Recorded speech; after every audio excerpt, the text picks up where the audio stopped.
Baruch 2-ാം അധ്യായം.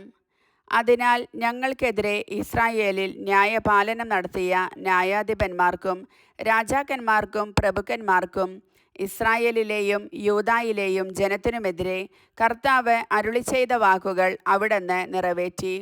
മോശയുടെ നിയമത്തിൽ എഴുതിയിരിക്കുന്നതിന് അനുസൃതമായി ജെറൂസലേമിനോട് അവിടുന്ന് പ്രവർത്തിച്ചതുപോലെ ആകാശത്തിനു കീഴിൽ മറ്റെങ്ങും സംഭവിച്ചിട്ടില്ല. ഒരുവൻ തൻ്റെ പുത്രൻ്റെയും മറ്റൊരുവൻ തൻ്റെ പുത്രിയുടെയും മാംസം ഭക്ഷിക്കുമെന്ന് ഞങ്ങളെക്കുറിച്ച് അതിൽ എഴുതിയിരുന്നു. ചുറ്റുമുള്ള രാജ്യങ്ങൾക്ക് അവിടുന്ന് ഞങ്ങളെ അധീനരാക്കുകയും സമീപവാസികളായ ജനതകളുടെ ഇടയിൽ ഞങ്ങളെ ചിതറിക്കുകയും ചെയ്തു. ഞങ്ങൾ അവരുടെ പരിഹാസത്തിനും നിന്ദയ്ക്കും പാത്രമായി. ഞങ്ങളുടെ ദൈവമായ കർത്താവിൻ്റെ സ്വരം ശ്രവിക്കാതെ ഞങ്ങൾ അവിടത്തേക്കെതിരായി പാപം ചെയ്തതിനാൽ ഉന്നതി പ്രാപിക്കാതെ നിലംപറ്റി. നീതി ഞങ്ങളുടെ ദൈവമായ കർത്താവിനുള്ളതാണ്. എന്നാൽ ഞങ്ങൾ ഞങ്ങളുടെ പിതാക്കന്മാരെ പോലെ ഈ നാൾ വരെ ലജ്ജിതരാണ്. ഞങ്ങളുടെ മേൽ വരുത്തുമെന്ന് കർത്താവ് അരുളിച്ചെയ്ത അനർത്ഥങ്ങൾ ഞങ്ങൾക്ക് സംഭവിച്ചിരിക്കുന്നു. എന്നിട്ടും ഞങ്ങൾ ഞങ്ങളുടെ ദുഷ്ടഹൃദയത്തിൻ്റെ വിചാരങ്ങളിൽ നിന്ന് പിന്തിരിഞ്ഞ് കർത്താവിൻ്റെ പ്രീതിക്കായി യാചിച്ചില്ല. കർത്താവ് അനർത്ഥങ്ങൾ ഒരുക്കി ഞങ്ങളുടെ മേൽ വരുത്തി. ഞങ്ങളോട് ചെയ്യാൻ അവിടുന്ന് കൽപ്പിച്ച എല്ലാ കാര്യങ്ങളിലും അവിടുന്ന് നീതിമാനാണ്. എന്നിട്ടും ഞങ്ങൾ അവിടുത്തെ സ്വരം ശ്രവിക്കുകയോ അവിടുന്ന് ഞങ്ങൾക്ക് തന്ന ചട്ടങ്ങൾ അനുസരിക്കാൻ കൂട്ടാക്കുകയോ ചെയ്തില്ല. മോചനത്തിനു വേണ്ടി പ്രാർത്ഥന. ഇസ്രായേലിൻ്റെ ദൈവമായ കർത്താവേ, അങ്ങ് കരുത്തുറ്റ കരത്താലും അത്ഭുതങ്ങളാലും അടയാളങ്ങളാലും മഹാശക്തിയാലും നീട്ടിയ ഭുജത്താലും അവിടുത്തെ ജനത്തെ ഈജിപ്ത് ദേശത്ത് നിന്ന് മോചിപ്പിക്കുകയും അങ്ങനെ അങ്ങേക്ക് ഇന്നും നിലനിൽക്കുന്ന ഒരു നാമം നേടുകയും ചെയ്തു. ഞങ്ങളുടെ ദൈവമായ കർത്താവേ, ഞങ്ങൾ പാപം ചെയ്തു. ഞങ്ങൾ അധർമ്മം പ്രവർത്തിച്ചു. അങ്ങയുടെ കൽപ്പനകൾ ലംഘിച്ചു. അങ്ങ് ഞങ്ങളെ ജനതകളുടെ ഇടയിൽ ചിതറിച്ചു. ഞങ്ങൾ കുറച്ചുപേർ മാത്രമേ അവശേഷിച്ചിട്ടുള്ളൂ. അങ്ങയുടെ കോപം പിൻവലിക്കണമേ. കർത്താവെ, ഞങ്ങളുടെ പ്രാർത്ഥനകളും യാചനകളും ശ്രവിക്കണമേ. അങ്ങയെ പ്രതി ഞങ്ങളെ രക്ഷിക്കണമേ.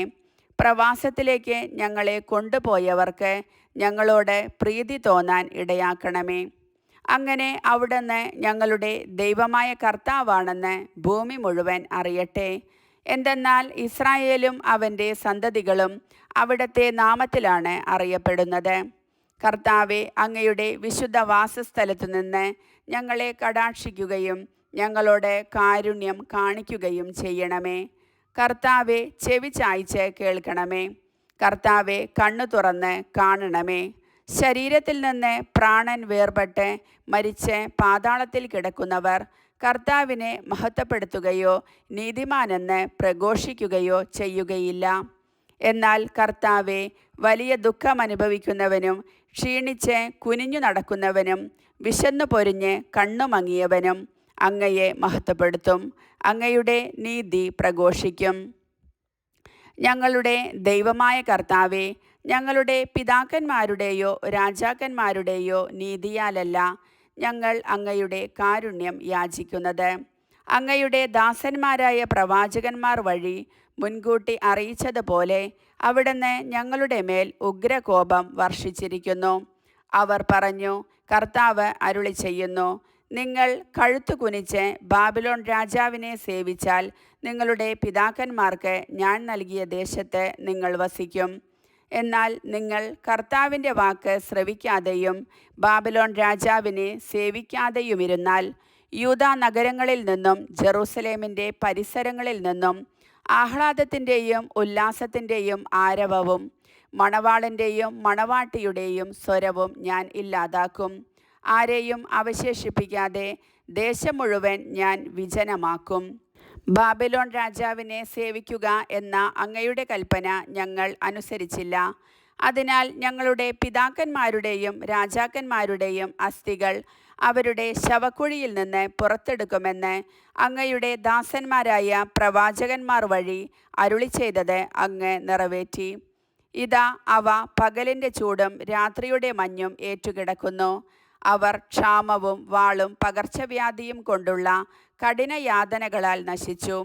അങ്ങയുടെ നാമത്തിൽ അറിയപ്പെടുന്ന ആലയം ഇസ്രായേൽ ഭവനത്തിൻ്റെയും യൂദാ ഭവനത്തിൻ്റെയും ദുഷ്ടതയാൽ അങ്ങ് ഇന്നത്തെ നിലയിലാക്കി.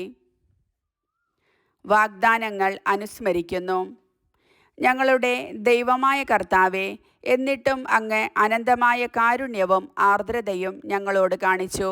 എന്തെന്നാൽ ഇസ്രായേൽ ജനത്തിൻ്റെ മുൻപിൽ വെച്ച് അങ്ങയുടെ നിയമം രേഖപ്പെടുത്താൻ അങ്ങയുടെ ദാസനായ മോശയോട് കൽപ്പിച്ച ദിവസം അവൻ വഴി അങ്ങ് ഇപ്രകാരം അരുളി ചെയ്തു: നിങ്ങൾ എൻ്റെ സ്വരം ശ്രവിക്കുന്നില്ലെങ്കിൽ ഞാൻ ജനതകളുടെ ഇടയിൽ ചിതറിക്കുന്ന അസംഖ്യമായ ഈ ജനതയിൽ ഒരു ചെറിയ ഗണം മാത്രമേ അവശേഷിക്കൂ.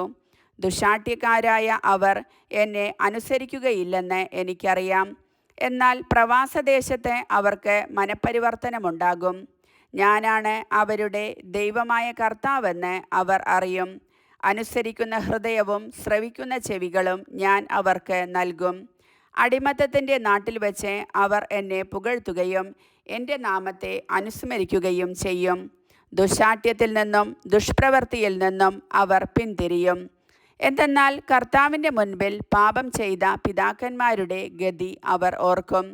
അവരുടെ പിതാക്കന്മാരായ അബ്രാഹത്തോടും ഇസഹാക്കിനോടും യാക്കോബിനോടും വാഗ്ദാനം ചെയ്ത ദേശത്തേക്ക് ഞാൻ അവരെ വീണ്ടും കൊണ്ടുവരും. അവർ അവിടെ വാഴും. ഞാൻ അവരെ വർദ്ധിപ്പിക്കും. അവരുടെ എണ്ണം കുറയുകയില്ല. ഞാൻ അവരുടെ ദൈവവും അവർ എൻ്റെ ജനവുമായിരിക്കാൻ ഞാൻ അവരുമായി ഒരു ശാശ്വത ഉടമ്പടി ഉണ്ടാക്കും. ഞാൻ അവർക്ക് നൽകിയിരിക്കുന്ന ദേശത്തുനിന്ന് ഇനിമേൽ അവരെ ബഹിഷ്കരിക്കുകയില്ല. കർത്താവിൻ്റെ വചനം.